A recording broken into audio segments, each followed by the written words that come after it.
매일 성경 묵상을 돕는 해설 가이드입니다. 안녕하세요. 묵상 코치입니다.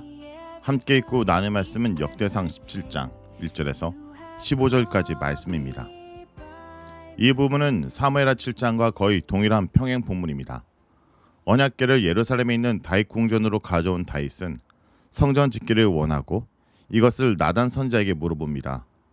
17장은 크게 두 부분으로 나뉘는데 1절에서 15절은 다윗 왕조를 굳건하게 해줄 것이라는 왕조 언약이 나오고 16절에서 17절은 이런 하나님의 언약을 들은 다윗의 기도입니다. 1절에서 2절은 다윗이 여호와의 성전 짓기를 원하는 내용입니다. 17장은 사무엘하 7장을 거의 그대로 인용하고 있지만 몇 가지 차이가 있는데 첫 번째가 1절입니다. 사무엘하 7장 1절은 여호와께서 주위의 모든 원수를 무찌르사 왕으로 궁에 평안히 살게 하신 때로 시작하므로 여호와께서 다윗에게 평화를 주셨다는 사실을 강조하고 있습니다. 반면에 여기서는 평화에 대한 보고 없이 그냥 다윗이 그의 궁전에 거할 때라는 말로 시작합니다.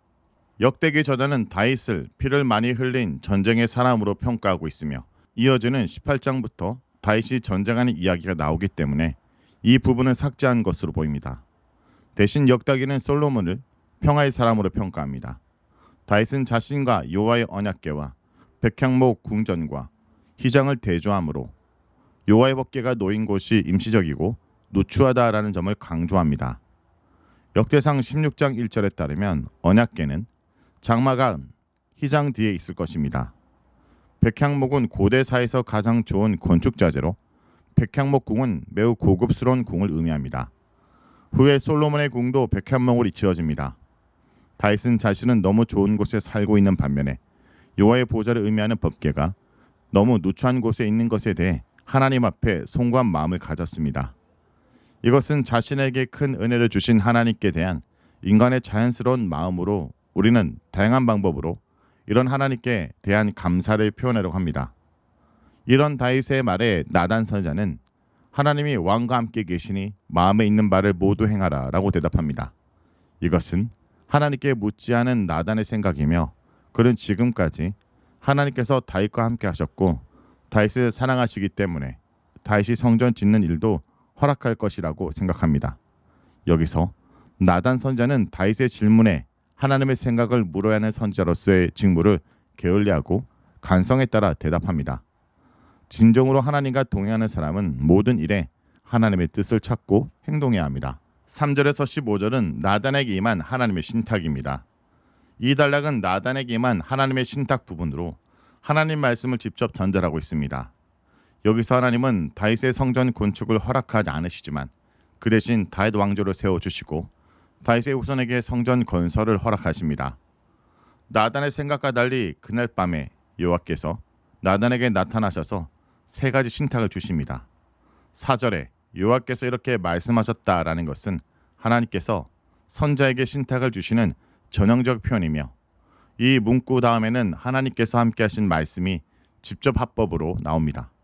여기서 하나님께서는 너는 이라는 주어를 강조하여 성전 건축 자체를 반대하는 것이 아니라 다윗이 짓는 것을 반대한다고 말씀하십니다.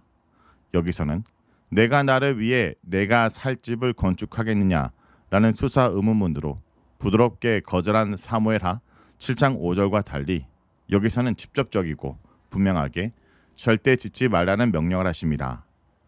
5절에서 6절은 하나님이 자신의 주거 방식을 결정할 권한이 있음을 강조하고 있습니다. 5절에서 하나님께서 애굽에서 나온 날부터 지금까지 이 성막 저 성막이 있었다는 것은 아직 정착하지 못한 이스라엘과 동행하기에 적합한 형태인 이동식 장막 속에서 이스라엘과 함께 계셨다는 의미입니다. 성막은 하나님께서 백성들이 어디로 가든 항상 함께하며 보호하신다는 상징입니다. 6절에서는 사사시대를 언급하는데 사사시대는 이스라엘 백성들이 가나안 땅에 정착한 시기입니다. 만약 이때 하나님께서 원하셨다면 사사들 중 한 명에게 성전을 지으라고 말씀하셨을 것입니다. 이것은 하나님이 성전을 짓겠다고 마음먹었다면 얼마든지 성전을 지을 수 있었다는 뜻입니다. 하지만 하나님께서는 사사들이 성전을 짓느라고 재물을 모으고 백성을 노역에 동원한 것보다 백성들을 잘 먹이고 잘 통치하기 원하셨습니다. 하나님께서 백성의 지도자에게 가장 원하신 일은 자신이 맡긴 하나님 백성들을 잘 돌보는 것이었습니다. 이스라엘과 다윗 왕조에 대한 주도권은 다윗에게 왕조를 세워주시겠다는 약속 속에서도 계속 나타납니다. 여기서 하나님은 세 가지 약속을 하시는데, 첫째는 다윗의 이름을 위대하게 만들어 주겠다는 것입니다. 7절에서 내가 나의 백성이라는 단어를 통해 이스라엘이 하나님 백성이지 다윗의 백성이 아니며 하나님의 백성을 맡기기 위해 양치기였던 다윗을 선택하셨답니다. 7절은 하나님의 주도권과 다윗의 미천한 신분과 수동성이 강조됩니다. 하나님께서 이스라엘의 진정한 왕이며 다윗은 하나님의 선택을 받은 대리자일 뿐입니다. 다윗의 성공은 다윗 개인의 능력이 뛰어나서가 아니라 하나님께서 함께 하시며 대적들을 물리쳐 주셨기 때문입니다. 계속해서 그의 이름을 위대한 자들의 이름처럼 만들어 주겠다 약속하십니다. 하나님은 신탁을 통해 다윗의 성공이 하나님의 은혜 때문이며 앞으로도 계속해서 은혜를 베풀겠다 약속하십니다. 우리는 종종 이 사실을 잃어버린 소위 성공한 기독교인들을 봅니다. 하나님께서 해주셨다고 이야기하지만 설교나 책이나 간증에서 자신이 얼마나 열심을 내어 뛰어나게 했는지를 말하며 자신을 높이는 이들을 많이 봅니다. 하지만 하나님께서 하셨다는 사실을 잊고 자신을 드러내는 순간 하나님의 은혜는 멈추게 됩니다. 두 번째 약속은 백성을 한 곳에 심겠다는 것입니다. 이스라엘 백성에게 가나안 땅을 그들의 거주지로 주어 다시는 그들이 옮겨가지 않게 하시고 불의한 사람들이 해치지 못하도록 보호하시며 모든 대적들이 다윗에게 복종하게 만들겠다 약속하십니다. 이스라엘과 다윗에 대한 철저한 보호를 약속하신 것입니다. 세 번째 약속은 다윗 왕조를 세워주시겠다는 것입니다. 다윗이 하나님의 집을 세우는 대신 하나님께서 다윗의 집을 세워주겠다고 하셨습니다. 왕조는 대대로 세습하는 왕국으로 11절에서 이 사실을 분명히 하고 있습니다. 12절에서 15절은 다윗 후손에 대한 약속입니다. 첫째 후손에 대한 하나님의 집을 건축할 수 있도록 허락하신 것입니다. 하나님께서 다윗 대신 다윗의 자손이 하나님의 성전을 건설할 수 있도록 허락하십니다. 둘째는 하나님께서 그 왕자를 영원히 세워주시겠다는 것입니다. 12절에서 14절은 다음과 같은 구조를 갖는데, 왕자를 영원히 세움, 나는 그의 아버지가 되고 그는 나의 아들이 됨, 왕자가 영원할 것입니다. 이 구절을 보면 한편으로는 다윗의 왕조의 영원성이 강조되고 있으며 다른 한편으로는 상호 언약이 가운데 위치하여 강조되고 있습니다.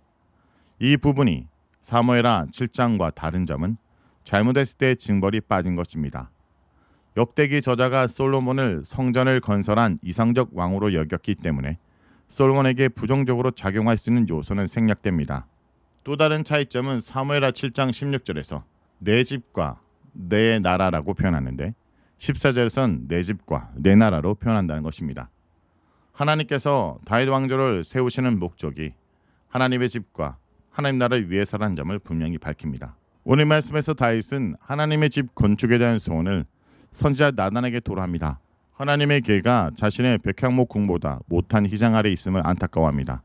하지만 하나님은 허락하지 않으십니다. 나단은 다윗 왕의 선한 열망보다 더욱 선명하게 말씀하시는 하나님의 음성을 대언합니다. 이에 다윗 역시 선한 소원과 의도를 품었지만 허락되지 않는 하나님의 응답을 수용합니다.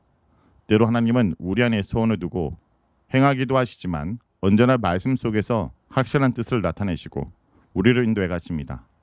그러니 항상 말씀의 귀를 기울이며 언제든 내 생각과 뜻을 교정하라는 겸손한 태도와 주의 뜻과 응답을 수용하려는 믿음의 자세가 필요할 것입니다. 말씀을 놓고 기도하겠습니다.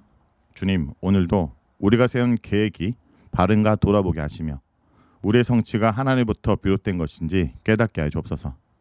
다윗이 언약의 신실함을 경험했듯이 우리도 그리스도 안에서 세워진 하나님의 백성임을 고백합니다.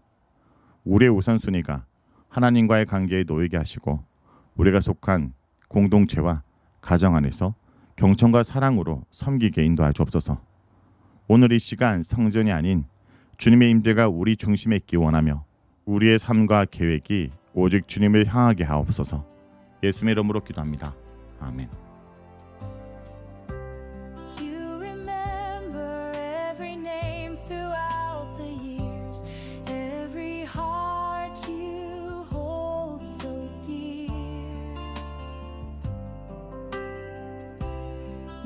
you've